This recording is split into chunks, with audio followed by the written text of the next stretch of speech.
मित्रांनो, तुमचं पुन्हा एकदा GB स्टोरी टेलर या यूट्यूब चॅनलवर स्वागत आहे. आजच्या आपल्या गोष्टीचं नाव आहे थरार एका रात्रीचा. लेखक रवी सावरकर यांच्या इतर कथा वाचण्यासाठी त्यांना प्रतिलिपीवर तुम्ही फॉलो करू शकता. लिंक या व्हिडिओच्या डिस्क्रिप्शनमध्ये मिळेल. पण गोष्ट सुरू करण्याआधी जर कोणी या चॅनलवर पहिल्यांदाच आलेले असाल तर त्यांनी ह्या चॅनलला सबस्क्राईब करायला विसरू नका. चला तर मग अजिबात वेळ न घालवता गोष्टीला सुरुवात करूया.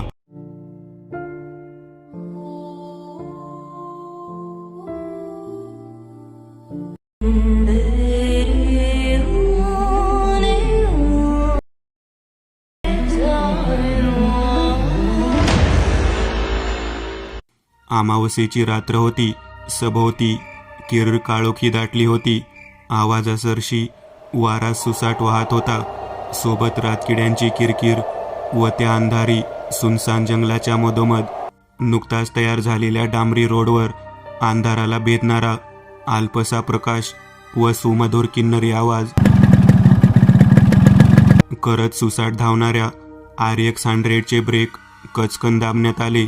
गाडीच्या मागचा भाग थोडा उठून रोडवर गाडी घसरायला लागली, पण त्याने ती अतिशय शिताफीने हाताळली.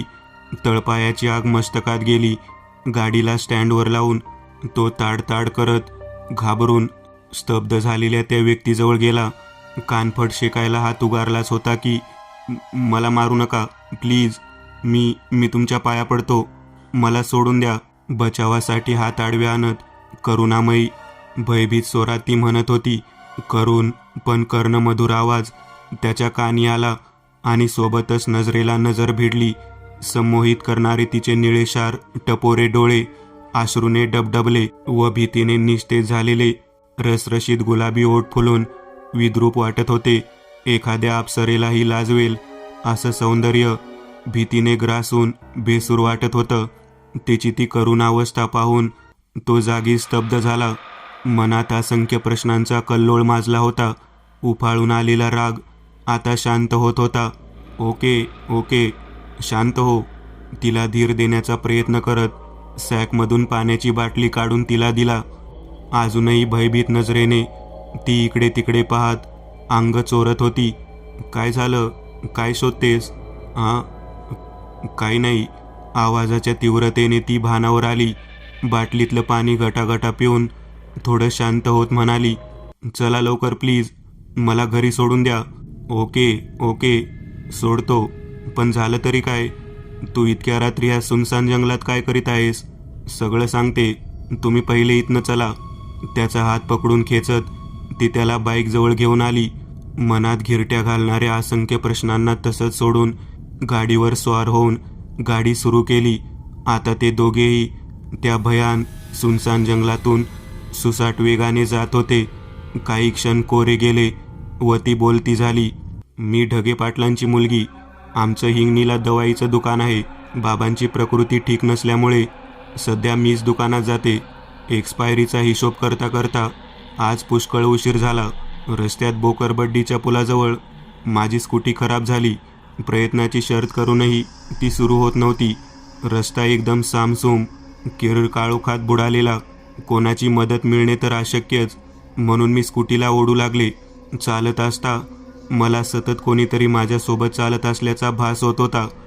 भीत तिरकस नजरेने पाहिलं तर कोणीच नाही.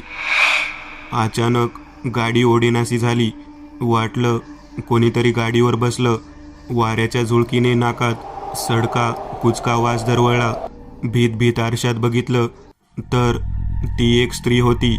संपूर्ण नग्न अवस्थेत, केसाने पूर्ण चेहरा झाकला होता. दोन्ही हाताचे नखे वाढलेले होते, जे गाडीच्या शीटमध्ये रोवली होती. हाताचेच काय तर संपूर्ण शरीराचे मांस कुजून काळपट झालेले. काही भागात मांस गळून किपल पडलेले. बहुतेक ती एक चेटकीन होती. भीतीने दरदरून घाम फुटला. तोंडातून शब्दही निघत नव्हते. 10 गेले आणि 5च राहिले. गाडी तिथे सोडून मिळेल त्या दिशेने पळत सुटले. अचानक माझ्या मानेभोवती एका पंजाने विळखा घातला. तेवढ्यात लख्ख प्रकाश झाला. तो तुमच्या गाडीचा होता व ते उपद्रव नाहीसं झालं. काळ आला पण वेळ आली नव्हती. तुम्ही अगदी वेळेवर धावून आले. छे, असं काहीही नसतं. तो तुझा भास असे. शब्द तेथेच गोठले. अचानक गाडीचे ब्रेक दाबण्यात आले. हेडलाईटचा प्रकाश त्या समोर चिंचेच्या झाडावर पडला होता, ज्याच्या फांदीला केसांचा फास घालून एक नग्न प्रेत लटकलेलं होतं, जिच्या गळ्यातून ओघळणाऱ्या रक्ताने संपूर्ण शरीर माखून पायाच्या अंगठ्यापर्यंत येत धपधपत खाली मातीत मिसळून नुसता चिखल घातला होता. समोरचं दृश्य पाहून भीतीची लहर संपूर्ण शरीरात भिनभिनली. अंगावर काटे उभे राहिले. शरीरात थंडी भरली. हृदयाचे ठोके बंद पडते की काय असं वाटत होतं. कान अगदी सुन्न झालते. बाईकचा आवाजच काय, तर रातकिड्यांची किरकिरही ऐकू येत नव्हती. ते प्रेत दुसऱ्या तिसऱ्या कोणाचं नसून त्याच्या गाडीवर बसलेल्या ढगे पाटलांच्या मुलीचं होतं. हवेच्या झुळकीने नाकात तो सडका कुचका दर्प दरवळला. सोबतच घरघरणारा आवाज आला. भीत भीतच त्याने मागे पलटून पाहिलं तर ती खाली मान घालून नखे रोवून बसली होती. संपूर्ण चेहरा केसांनी झाकलेला होता. संपूर्ण शरीराचे मांस कुजून काळपट झालेले. काही भागात मांस गळून किपल पडलेले. घरघरणारा हुंकार अजूनही सुरूच होता. तेवढ्यात करत आलेल्या वाऱ्याच्या झोताने केस उडवून समोर आणला. तो भयानक रक्ताने माखलेला चेहरा, पिवळा गर्द रंग घेतलेले ते डोळ्यांचे बुबुळ भयानकतेची परिसीमा ओलांडत होती. ओठांतून बाहेर आलेले ते सुळे भक्ष्यासाठी सज्ज झाले होते. क्षणाचाही विलंब न करता तिने हात मारला. भीतीने थिजलेला तो अचानक मागे सरला, पण मागे सरण्याच्या नादात एक्सलेटर वाढला. आवाजासोबत एक आर्त किंकाळी निघाली. ती गाडी हवेत उडत झाडावर तर तो पायथ्याशी असलेल्या त्या दगडावर आपटला. क्षणभर डोळ्यात लख्ख प्रकाश होऊन काळोख दाटला. सुन्न झालेल्या मस्तकात एक अस्पष्ट चेतना होती, जी काहीतरी उष्ण द्रव्य मस्तकातून ओघळत असल्याचं व हवेच्या झोताचे फटके लागत असल्याचं चेतवत होतं. इकडे ते उपद्रव सपासप पंज्यांचे वार त्याच्या चेहऱ्यावर करीत होतं, पण सगळं व्यर्थ. त्याचं शरीर तिच्या हाताला आरपार छेदत होतं. घृणास्पद दृष्टीने त्याच्याकडे पाहत खाली जाणाऱ्या प्रत्येक वाऱ्याच्या असहाय्यतेवर क्रोधित होत ती अधिकाधिक चवताळत होती व पुन्हा पुन्हा ताकदीने वार करीत होती, पण सगळं व्यर्थ. शेवटी तिने पिशाच शक्तीचा वापर करून त्याचं शरीर हवेत उचललं. पाय वरती व डोकं खाली करून अतिशय वेगाने त्या पाषाणावर भिरकावलं. बंदुकीच्या गोळीप्रमाणे वेगवान शरीर आता कोणत्याही क्षणी त्या दगडावर आपटून त्याच्या मस्तकाचा चकनाचूर होणार होता. पण हे काय, बरोबर एका इंचावर येऊन ते स्थिरावलं. कोणती तरी अदृश्य शक्ती वा नियम त्याचे रक्षण करत होते. ती आणखीन चवताळून आक्रोश करीत पुन्हा पुन्हा त्याचे शरीर त्या पाषाणावर आपटण्याचा प्रयत्न केला, पण सगळं व्यर्थ. शेवटी तिला त्या मागचे कारण लक्षात आले व त्याचे शरीर तसेच हवेत उडवत त्या सागवानाच्या जंगलातून गर्द झाडीच्या झुडपातून मार्ग काढत एका पुरातन पडक्या वाड्यात नेऊन भिरकावले. मध्यरात्रीचा प्रहर उलटला. अरुणोदयाची चाहूल लागली. पक्ष्यांचा किलबिलाट वाढला. सोनेरी तपकिरी अंधाराला चिरत येणारी किरणांची चाहूल लागताच बेभानपणे वार करणारी चेटकीन भानावर आली. एक तुच्छ कटाक्ष आपल्या भक्ष्यावर टाकत अंधारात गडप झाली. कितीतरी तास तो मूर्छित होता. जाग आला, पण पापण्या अजूनही जड वाटत होत्या. ठणकणारं शरीर निश्चित पडून राहायला सांगत होतं. खाली ओलसरपणा जाणवत होता. कानात आवाज येत होता व पायाच्या तळव्यातून गुदगुल्यासोबत हलक्याशा वेदना जाणवत होत्या.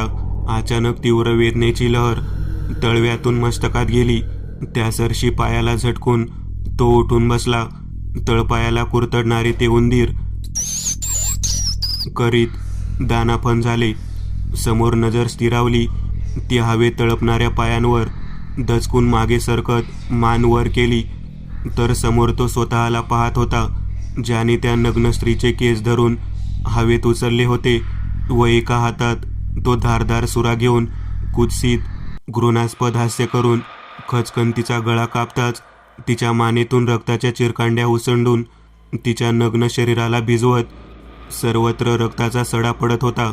समोरचं दृश्य पाहून तो हादरून गेला व अचानक भूतकाळाचा स्मृतिपट नजरेसमोर तरळला. काळाचे पडदे झपझप करीत रिवाइंड होत सावरगावच्या एस.टी. स्टँडवर येऊन स्थिरावली. एस.टी. स्टँड कसलं, त्याच्या नावाचं फक्त फलक लावलेले. खरी शोभा तर रामरावांच्या टपरीने आलेली. सावरगाव तसं छोटंसंच, 100-150 घरांची वस्ती, सभोवताल संपूर्ण सागवानाच्या जंगलाने वेढलेलं. तालुक्यातून येणारा डांबरी रस्ता थेट रामरावांच्या टपरीजवळ येऊन संपत होता. समोर जाणारा कच्चा रस्ता शिवपांदन म्हणून ओळखला जात होता, जो थेट डोंगरावर जाऊन शिवमंदिराजवळ जाऊन संपत होता. गावाच्या खालच्या भागाला वाहत जाणाऱ्या बेल नदीमुळे गावातला शेती व्यवसाय पोसला जात होता. सध्या पराटीला लाल पिवळ्या फुलांचा बहार आला होता व गहू हिरव्या कचुंबियांनी बहारलेला होता. 7-7:30ची वेळ असेल. सकाळचे कोवळ्या उन्हाने आपली तपकिरी छटा देऊन हिरव्या कचरानाच्या मधोमध वसलेल्या गावाच्या सौंदर्यात आणखीनच भर घातली होती.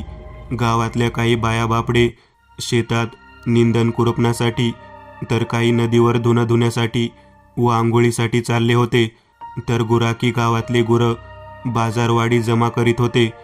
टपरीवर काही गावकरी सकाळच्या चहाचा घोट घेत देशभरातील घडामोडीच्या चर्चासत्रात रममान होते, तर तालुक्याच्या शाळेत शिकणारे काही विद्यार्थी मंदिराच्या ओसरीवर बसून बसची वाट बघत होते, तर हऱ्या, नाऱ्या, विजा, योग्या, रम्या वर्तमानपत्र वाचत सकाळच्या एसटीची वाट पाहत होते.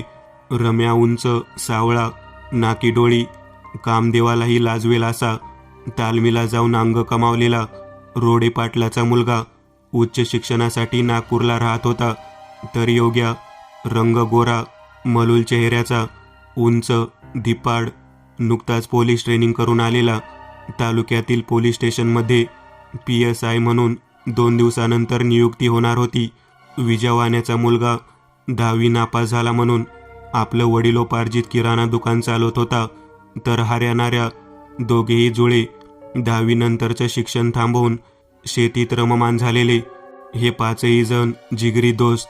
रम्या योग्य शिक्षणासाठी शहरात गेल्यामुळे हऱ्याणाऱ्या विजा आपापल्या कामात रममान झाले, पण जेव्हा केव्हा हे दोघे गावात येत तेव्हा जुन्या गोष्टींचा उजाळा करत खूप मस्ती करत असत. आजही त्यांनी नेहमीप्रमाणे तालुक्याला जाण्याचा बेत आखला होता. शिवाय बाजाराचा दिवस म्हणून संपूर्ण दिवस ते तालुक्यात घालवणार होते. हॉर्नचा आवाज आला तसे प्रवासी सज्ज झाले. पुलावरून जाणाऱ्या शेळ्या मेंढऱ्यांच्या घोळक्यातून मार्ग काढत एसटी स्टॉपवर येऊन थांबली. तसे तालुक्याला जाणाऱ्या इतर प्रवाशांसोबत ते 5ही जण चढले. खचाखच भरलेली गाडी प्रवाशांच्या गडबड गोंगाटात सुरू झाली. हऱ्या, नाऱ्या, विजा समोरच्या सीटवर जाऊन बसले, तर रम्या, योग्या दारावरच उभे ठाकले. पूल ओलांडून एसटीने आता चढाण धरली होती. समोरचा रस्ता लिंबाच्या गर्दवन राईने झाकला गेला होता. योग्य आपल्या पोलीस ट्रेनिंगचे किस्से सांगत होता, तर रम्या पळती झाडे पाहत ते किस्से ऐकण्यात रममान होता. चिंचेच्या विशाल वृक्षाजवळ एसटी वळण घेत थांबली. तोच त्याची नजर पायवाटेने लगबगीने येणाऱ्या लावण्यवतीवर गेली, जी आता एकदम त्याच्या पुढ्यात येऊन उभी होती, आणि रम्या मंत्रमुग्ध होऊन तिचे सौंदर्य निहारत होता. ए बैताडा, का पाहते, सरक जरासा. एक मंजूळ वराडी फटका कानात पडताच रम्या भानावर आला. फिदी फिदी हसणाऱ्या योग्यावर जडजडीत कटाक्ष टाकून तिला चढायला जागा दिली. ती जवळ येताच मंद सुगंध दरवळला. तिच्या सौंदर्याने मंत्रमुग्ध झालेल्या रम्या त्या सुगंधाने आणखीनच भारावून गेला. तो सुगंध अत्तराचा होता की तिच्या शरीराचा. डोळे बंद करून त्या सुगंधाचा आस्वाद घेत तो तिच्या मागे निघालाच होता की योग्याने त्याला थांबवलं, पण सुरू झालेल्या एसटीच्या दचक्याने ती मागे कोलमडली व रम्याने तिला सावरलं. तसं त्या संमोहित करणाऱ्या निळ्याशार नजरेने रम्याला आणखीनच घायाळ केलं. कदाचित तीही त्याच्या पाणीदार नजरेने मोहित झालती. एसटीचा प्रवास सुरू झाला. खिडकीतून वाहणारा वारा तिच्या शरीराला स्पर्शून सुगंधित होऊन त्याला प्रफुल्लित करत होता, तर त्याचा तो स्पर्श तिच्या शरीराला सुका व हर्ष देत रोमांचित करत होता. योगेशच्या खाकरण्याने रम्या भानावर आला व तीही ओशाळवान होत गर्दीतून मार्ग काढत पुढे निघून गेली.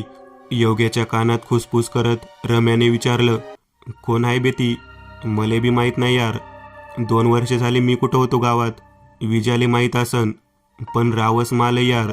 योग्या गर्दीतून मुंडकं उंचावत तिला शोधण्याचा प्रयत्न करत म्हणाला, चुप बे, ती तुई वहिनी आहे आता. रम्याने योग्याला दम दिला. चुकलं भावा. कान ओढत ओठांवर हसू आणत योग्या म्हणाला. रम्याने गर्दीतून डोकं उंचावत एक नजर समोरच्या सीटवर मारली. ती विजा हऱ्यानाऱ्याच्या बाजूच्या सीटवर होती, जी आता संगीशी बोलण्यात रममाण झाली. व रम्या योग्या थट्टा मस्करी करत शाळेतल्या जुन्या आठवणीचा उजाळा करू लागले. एसटीने आता हिंगणीत प्रवेश केला. तालुका तसा लहानसाच, पण गावापेक्षा इथली घरे कौलारू पण मोठी दगडी तर काही सिमेंटची होती. रस्त्याच्या दोन्ही बाजूला विविध प्रकारची दुकाने होती. नेहमी गजबजलेली हिंगणीला आज आठवडी बाजाराने आणखीनच भर दिली होती. टुकटुक, सायकल, बैलगाडी, मेटॅडोर, मालवाहक ट्रॅक्टर व लोकांच्या गर्दीने तुडुंब भरलेल्या संत गतीने वाहणाऱ्या तालुक्याच्या त्या छोटेखानी रस्त्याने केकाटणाऱ्या हॉर्नच्या साह्याने मार्ग काढत एसटी हिंगणी बस स्टॉपवर येऊन थांबली. तसं गडबड गदारोळ करणारा एसटीतला लोंढा दरवाजावर उभे ठाकलेल्या योग्या रम्याला ढकलत बाहेर आला. एक एक करत उतरणाऱ्या विद्यार्थींसोबत शेवटी विजा हऱ्यानाऱ्या संगी व ती उतरली. रम्याला समोर पाहताच लाजून गालातल्या गालात हसत हलका कटाक्ष टाकत संगीसोबत ती निघू लागली व संगीताने भुवया उंचावत खालचे ओठ दातात दाबत खबरदारीचा इशारा देत झपझप निघून गेली. व तो एकटक ती पलटून पाहण्याच्या आशेने तिच्या पाठमोऱ्या आकृतीकडे पाहत धडधडणारं हृदय घेऊन म्हणत होता, चल पलट आबे मॅटा, कोणाले पलटवून राहिला बे. पुटपुटणारे शब्द हाऱ्याच्या कानात येताच रम्याले चिमटा काढत म्हणाला, आई, त्या मायची कटकट साल्या. कमर चोळत हाऱ्यावर हात उगारला होताच की योग्या म्हणाला, आबे, तिनं पाहिलेले का रम्या? तिनं पाहिलं. कोण बे? हाऱ्या विजा एका दमात उद्गारले. आबे ते नाही का बे ते? सगीजवळ बसली होती. योग्याने विचारले, कोण होय बे ते? अच्छा, ती का? आबेले का ती रश्मी, ढगे पाटलांची पोटी होय ना बे? आपल्या संगीच्या शाळेत मास्तरीन आहे. विजाने सांगितलं. हा ढगे पाटील कोण? रम्याने आश्चर्य मिश्रित भाव आणत विचारले. हाऱ्या सांगता झाला, तुले माहीत आहे का तो टेकडीवरचा वाडा? आपण लहानपणी डाबडुबी खेळायला जात होतो. आबे तो ढगे पाटलाचा. माया बाप सांगत होता, हा वाडा यायच्या पूर्वजानं बांधलेला. आपल्या गावची जमीन बी यायचीच. त्याले कोणी वारस नव्हता, म्हणून आपली सर्वी जमीन गावकऱ्याले वाटून पाटील की तुया बापाकडे देऊन तो गाव सोडून निघून गेला. ह्या पोट्टीच्या बापाले ढगे पाटलानं दत्तक घेतलं म्हणे व हा वाडा त्याच्या नावानं केला. मागच्या वर्षीपासून हे लोक इथंच राहत आहे. एक नौकर आणि 2 बापलेक, बस 3 जण राहते तिथं. पोट्टी बहुत माल है बे, पण साली कोणालेच भाव नाही देत. विजा खंत करत म्हणाला, आबे, आता तिले वहिनी म्हणाचं. आपल्या रम्याले पटली हाय. योग्या रम्याले बोट टोचत म्हणाला. 5ही जण मस्ती टवाळक्या करत संपूर्ण दिवस हिंगणीत घालवून रात्री 9च्या गाडीने गावाकडे निघाले. वार कावदान घोंगावत होतं. अमावस्येच्या किर काळोखात काळवंडलेल्या आभाळाची भर होती. कडाडणाऱ्या विजा ढगफुटीचे संकेत देत होती. संत गतीने जंगलाची चढाण चढणाऱ्या एसटीचा घोंगावणारा आवाज घुबडाच्या साथ देत होता, तर किरकिरणारे रातकिडे लयबद्ध सूर लावत होते.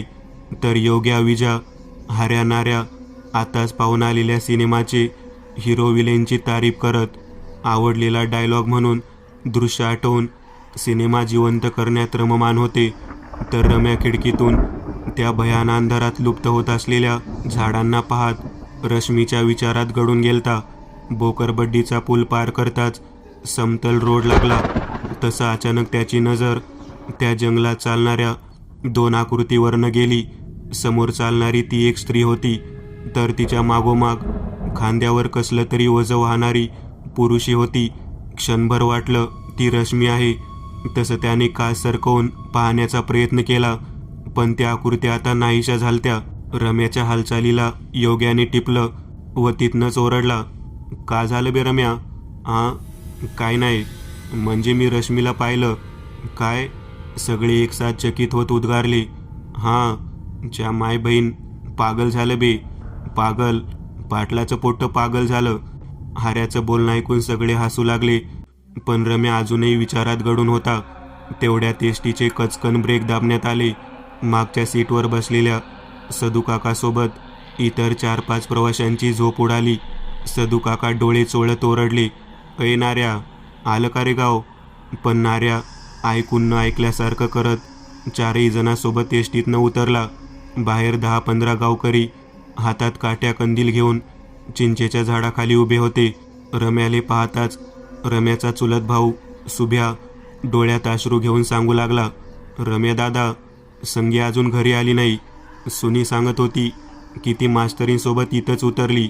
हो, मायासमोरच संगी आणि मास्तरीन उतरली. त्यातल्या एका 16-17 वर्षांच्या मुलाने माहिती पुरवली. त्या वाड्यावर गेलो तर तिथं फक्त बिमार बुडा, बुड्याची पोट्टी आणि नोकर, दोघं बी गायब. त्यातल्याच आणखी एका गावकऱ्याने माहितीत भर दिली. तोच हाऱ्याच्या दिमाखात लख्ख प्रकाश झाला. आबे रम्या, तुले त्या बोकरबड्डीच्या पुलाजवळ ते दोघं झलकले न बे? रम्या सगळं ऐकून आपल्याच विचारात होता. आबे लेका हो, चला लवकर, चला ड्रायव्हर, गाडी पलटवा लवकर. विजयाने मगाची गोष्ट आठवत सर्वांना एसटीत बसण्यासाठी सांगितले. गाडी आता सुसाट वेगाने मागे फिरली व काही मिनिटातच बोकरबड्डीच्या पुलाजवळ येऊन थांबली. सर्वजण लगबगीने उतरत 4ही दिशेने शोधाशोध सुरू केली. सागवानाने वेढलेल्या जंगलात गर्द घनदाट काटेरी झाडीमधून कंदिलाच्या अल्पप्रकाशात मार्ग काढत रश्मी व बबन्या जीर्ण मंदिराजवळ आले. रानटी वेलीने झाकलेले ते मंदिर सहजासहजी नजरेस पडत नव्हतं. बाहेरील भाग जरी उद्ध्वस्त झाला तरी मंदिराचा गाभारा अजूनही शाबूत होता. मंदिराच्या मागच्या भागाला एक हौद होता, जो पाण्याने खचाखच भरून होता. मंदिरात प्रवेश करताच समोर एक राक्षसी मूर्ती दिसली. कंदिलाचा प्रकाश त्या मूर्तीवर पडताच चकाकणारे तिचे डोळे जिवंतपणाची जाणीव करून देत उपासकाला समोर पाहून आनंदित झाल्यासारखे वाटत होते. संगीताला देवीच्या पुढ्यात ठेवून बबन्याने मंदिरातल्या मशाली पेटवताच त्या गाभाऱ्यात लख्ख प्रकाश झाला. मंदिर अगदी स्वच्छ होतं. समोरील हवनकुंडात हवनाची व्यवस्था करून होती व हवनकुंडाच्या पुढ्यात पूजेला लागणारं साहित्य ठेवून होतं. बबन्या हवनाच्या तयारीला लागला व रश्मी हौदावर आंघोळीला गेली. हौदाजवळ येताच एक नजर आसमंतात मारली. आभाळ काळकुट्ट होतं. मनगटावरचं घड्याळ पाहून शरीरावरचे एक एक कपडे काढत नग्न होत मंत्रोच्चार करत ती हौदात सामावली. मनातल्या मनात चाललेला तिच्या मंत्रजापाने पाण्यावर तरंग निर्माण होऊन पाण्यावर साचलेल्या चिला वलयाबरोबर दूर सारला जात होता. जसजसं मंत्राची तीव्रता वाढत होती तसतसं पाणी थरथरायला लागलं. थरथरणारं पाणी उसळायला लागलं. तिच्या मनात सुरू असलेला मंत्रजाप आता त्या आवारात घुमायला लागला व सोबत काळवंडलेल्या आभाळही स्वच्छ होत होतं. एक एक तारा दृष्टीत येत चंद्रकोर उघड झाली व चंद्रकिरण अंधाराला चिरत त्या हौदावर पडली. तोच ती पाण्याच्या बाहेर आली व आसमंतात एक वीज कडाडली. त्या काळ्या कुट्ट जंगलात लख्ख प्रकाश झाला व त्या प्रकाशात तिचं ते भयावह रूप दिसलं. त्या अप्सरेचं रूपांतर आता विद्रूप भयानक पिशाचिनीमध्ये झालतं. रक्ताने माखलेला चेहरा, पिवळा गर्द रंग घेतलेले ते डोळ्यांचे बुबळे, भयानकतेची परिसीमा ओलांडत ओठांतून बाहेर आलेले ते सुळे, सोबत रपरप पावसाला सुरुवात झाली. वारा घोंगावू लागला व ती हौदाच्या बाहेर आली व मंत्रजाप करतच मंदिरात दाखल झाली. समोरच बबन्या खाली मान घालून हातात राखेने भरलेली कवटी घेऊन उभा होता. त्या कवटीतली राख कपाळ हातापायांवर लावत संपूर्ण शरीरावर उलटवली व धगधगणाऱ्या त्या हवनाजवळ जाऊन बसली. मुसळधार पावसाला सुरुवात झाली होती. सोबत घोंगावणारा वारा वाहत होता. आदनमधनं विजा कडाडत होत्या व रम्या आपले मित्र व गावकऱ्यांसोबत संगी व रश्मीच्या नावाचा पुकार करत शोधत ते एका जीर्ण उद्ध्वस्त मंदिराजवळ आले. मंदिरात राक्षसी मूर्तीसमोर हवनकुंड जळत होता. हवनात धगधगणाऱ्या ज्वाळेने हळद कुंकवाने न्हावून निघालेली ती मूर्ती रौद्र रूपात गावकऱ्यांना बघून हसत असल्याची भासत होती. मूर्तीच्या पायथ्याशी सांडलेला हळदी कुंकवाचा सडा नुकतंच मानवी शरीर ठेवल्याची चाहूल देत होता. समोरचं दृश्य पाहून अचंबित झालेल्या गावकऱ्यात कुजबूज सुरू झाली. तोच त्या मंदिरात एक मंत्रोच्चार घुमला. आवाजाचा कानोसा घेत रम्या मूर्ती मागे आला असता एक छोटीशी प्रकाशित बोळ दिसली. सौंदर्य शिरताच तो मंत्रधून अधिकच स्पष्ट ऐकू येत होता. संदुरी संपली आणि समोरचं दृश्य पाहून तो जागीच थिजला. समोर त्या ओट्यावर संगीता मूर्छित अवस्थेत लेटली होती व बबन्या हातात तलवार घेऊन दोन्ही हात जोडून उभा होता. तर रश्मी नग्न अवस्थेत बसून मंत्रजाप करीत होती. तर मंत्राचे स्वर रम्याला संमोहित करीत होते. मागून पायांचा आवाज आला व अचानक रश्मीचा जप थांबला. संमोहन थांबलं होतं.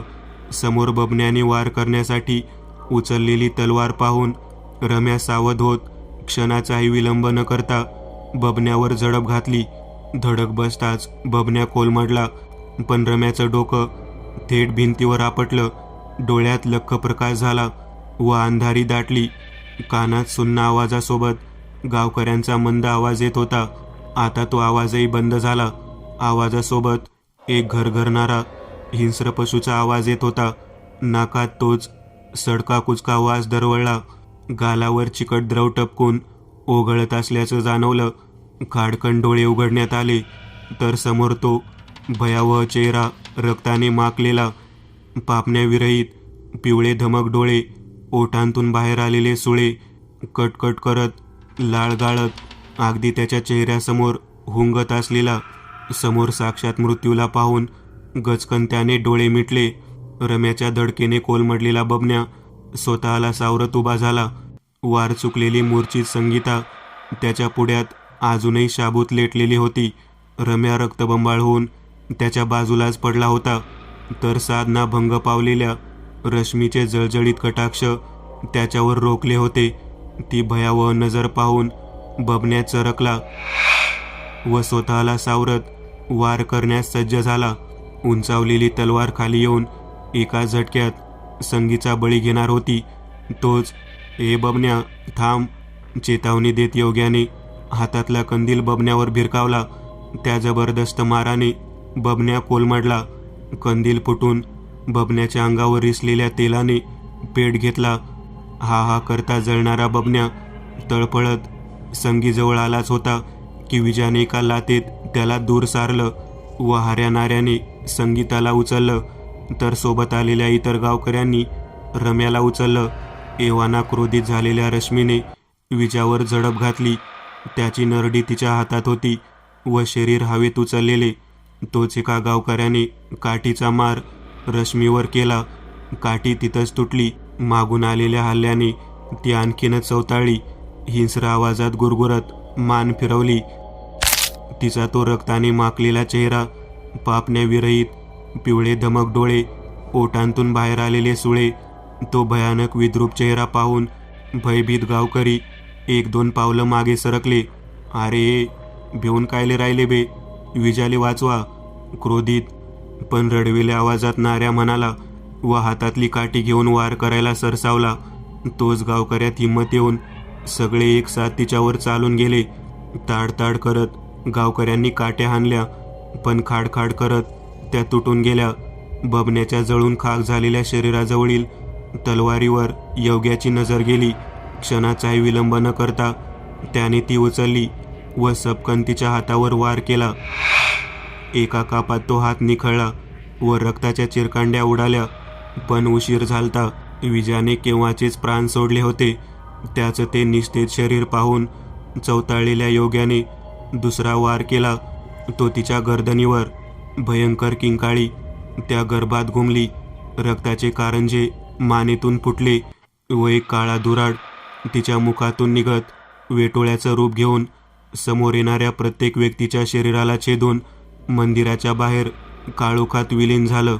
समोर मृत्यू पाहून डोळे गच्च मिटलेल्या रमेशच्या गालावर एक कोमल मादक स्पर्श जाणवला.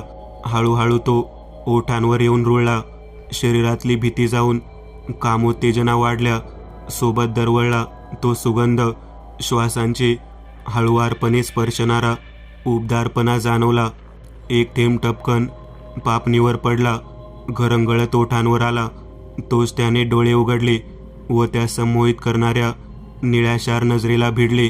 द्रवित मोती अजूनही ओघळत होते. स्वतःची झालेली शिकस्त आठवून आलेला हुंदका ती रोखू शकली नाही. तिच्या मोहपाशात वास्तविकता विसरलेला तो तिला धीर देत वेगळं केलंच होतं. ती त्या सैतानी रूपात परावर्तित झाली. तोच तो रक्ताने माखलेला, पापण्याविरहित, पिवळे धमक डोळे, ओठांतून आलेले सुळे कटकट करत घोगऱ्या किन्नरी आवाजात म्हणाली, तुझ्यामुळे माझी ही अवस्था झाली. मला फक्त एक बळी हवा होता, तो पण तुम्ही हिरावलं. या दुनियेत होणाऱ्या माझ्या प्रवेशाला बाधा घातली. माझ्या अमरत्वाला कुरूपता दिली. मी नाश करणार तुझा व ह्या संपूर्ण गावकऱ्यांचा. मृत्यूचं सावट आहे मी. एकेकाचं रक्त पेईल, फाडून खाईल सगळ्यांना. ते भयान हास्य त्या तळघरात घुमलं. समोर ते भयान सैतानी रूप पाहून रमेश हादरला. भीतीने थरथरायला लागला. स्वतःला दूर सारण्याचेही त्राण उरले नव्हते. भक्ष्यासाठी वासलेला तिचा जबड्याने खचकन त्याच्या मानेचा चावा घेतला. सुळे आत रुतले व उबदार रक्ताची उसळी तिच्या मुखात आली. सुरूप सुरूप करत ती रक्ताचा घोट घेत होती व रमेशने पाय झाडत तडफडत मरणाचं दार गाठले. मृत्यूचा खेळ संपला होता. तिची रक्ताची तहान क्षमली होती. शेवटी रक्ताचा कणकण शोषून घेतलेल्या रमेशच्या रक्तविरहित पिचकलेल्या शरीरात दोन्ही हाताचे पंजे रुतवून एका झटक्यात फाडले व फडफडणाऱ्या हृदयाला ओढून हापापलेल्या नजरेने पाहत एक गर्जना केली, सावरगाववासी सावध व्हा, आले मी रक्ताचे घोट प्यायला, मृत्यूचा तांडव करायला. ती गर्जना असं म्हणतात गुंजली. विजा कडाडल्या. घनघोर काळे मेघ दाटले. संपूर्ण सावरगाव अंधाराच्या छायेत आलं. तो संकेत होता सावरगावाच्या अंताचा. सुरुवात होती अंधारी साम्राज्याची. मी एक नवीन चॅनल ओपन करत आहे. त्यावर तुम्हाला ॲनिमेटेड हॉरर स्टोरीज पाहायला मिळतील. त्या चॅनलची लिंक या व्हिडिओच्या डिस्क्रिप्शनमध्ये दिलेली आहे. चॅनलला सबस्क्राईब करायला विसरू नका. मित्रांनो, आज पुरतं एवढंच. तुम्हाला जर काही गोष्ट आवडली असेल तर नक्की लाईक करा. तुमच्यापैकी बरेचसे जण व्हिडिओ लाईक न करताच पळून जातात. पण हा जर व्हिडिओ तुम्ही लाईक केला तर मला जरा बरं वाटेल आणि असेच भारी भारी व्हिडिओ बनवायची माझ्यात एनर्जी येईल. त्यामुळे नक्की लाईक करा. आणि अजूनही कोणी या चॅनलला सबस्क्राईब केलेलं नसाल तर लगेच सबस्क्राईब करून टाका. आणि बाजूची घंटी ती मात्र दाबायला विसरू नका. देवाची घंटी आहे ती. चला तर मग पुन्हा भेटूया अशीच एक आगळी वेगळी गोष्ट घेऊन पुढच्या